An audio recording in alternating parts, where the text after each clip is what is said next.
নাটোরের লালপুরে সরকার কর্তৃক অনুমোদিত বালুমহাল ঘিরে চাঁদাবাজি ও হয়রানির অভিযোগ তুলেছে ইজারাদার প্রতিষ্ঠান মোল্লা ট্রেডার্স। বৃহস্পতিবার ১২ জুন দুপুরে ২ নং ঈশ্বরদী ইউনিয়নের লক্ষ্মীপুর পদ্মা নদীর পাড়ে সংবাদ সম্মেলনে প্রতিষ্ঠানটির অংশীদার মেহফুজ হক সোহাগ জানান, দিয়ার বাহাদুর মৌজায় ৯ কোটি ৬০ লাখ টাকায় বালুমহাল ইজারা নেওয়ার পর থেকে প্রতিদিন ৫ লাখ টাকা চাঁদা দাবি করছে ঈশ্বরদীর পৌর বিএনপির সাবেক সাধারণ সম্পাদক জাকারিয়া পিন্টু ও তার ভাই মেহেদী সহ অনুসারীরা। চাঁদা না দিলে নৌপথের সন্ত্রাসী নির্যাতন, শ্রমিকদের মারধর, নৌযানে বাধা এবং মিথ্যা মামলার ভয় দেখানো হচ্ছে বলে অভিযোগ করেন তিনি দাবি করেন, নতুন ওসি আসম আব্দুল নূর যোগদানের পর এসব ঘটনায় প্রশাসনের নীরব ভূমিকা লক্ষ্য করা যাচ্ছে। জাকারিয়া পিন্টু বলেন, এসব ঘটনার সঙ্গে আমার কোনো সম্পৃক্ততা নেই, এসব ষড়যন্ত্র ও ভিত্তিহীন। তবে ঈশ্বরদী থানার ওসি আসম আব্দুল নূরকে ফোনে কয়েকবার চেষ্টা করা হলেও তিনি রিসিভ করেননি। পরিস্থিতি তুলে ধরার জন্য নাটোর জেলার লালপুর উপজেলার দিয়ার বাহাদুর মৌজার আমরা সরকার কৃতজ্ঞ বৈধভাবে ৯ কোটি ৬০ লাখ টাকা দিয়ে একটি বালু মহলের ইজারা গ্রহণ করি। কিন্তু দুঃখজনকভাবে ইজারা নেওয়ার পর থেকেই আমাদের উপর একদল চক্র, যার নেতৃত্বে রয়েছে ঈশ্বরদী বিএনপির নেতা জাকারিয়া পিন্টু ও তার ভাই মেহেদী হাসান, নিয়মিতভাবে চাঁদা দাবি করেছে। তারা প্রতিদিন ৫ লাখ টাকা চাঁদা দাবি করে আসছে। আমরা তা দিতে অস্বীকৃতি জানালে শুরু হয় ভয়ঙ্কর ষড়যন্ত্র।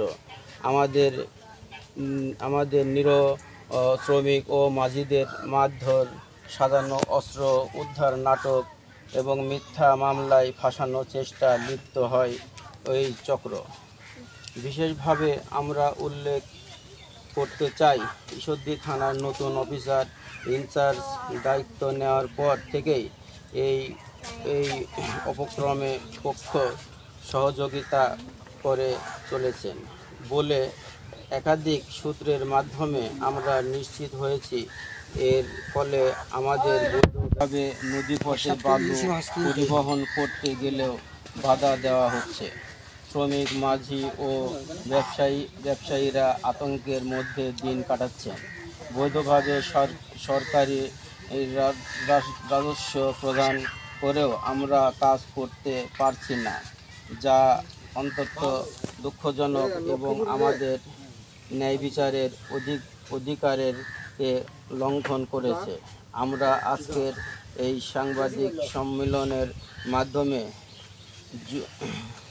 জোরালোভাবে দাবি জানাচ্ছি, পিন্টু মেহেদী চক্রের বিরুদ্ধে আইনগত ব্যবস্থা গ্রহণ করতে হবে। যারা এই অপক্রমে প্রত্যক্ষ বা পরোক্ষভাবে সহায়তা করছে, তাদেরকে তদন্তের আওতায় আনতে হবে।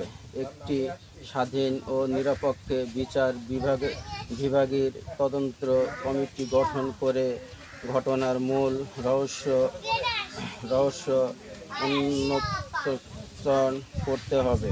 আমাদের বৈধ ব্যবসার নিরাপত্তা নিশ্চিত করতে হবে এবং শ্রমিকদের হয়রানি বন্ধ করতে হবে। আর যদি এই অপকর্মের বিরুদ্ধে ব্যবস্থা না নেওয়া হয়, তাহলে শুধু লালপুর নয়, সারা দেশের বৈধ বালুমহল ইজারা নিয়ে কেউ সাহস করবে না। এতে ক্ষতিগ্রস্ত হবে সরকার, রাজস্ব, সাধারণ জনগণ এবং দেশের আইনশৃঙ্খলা পরিস্থিতি।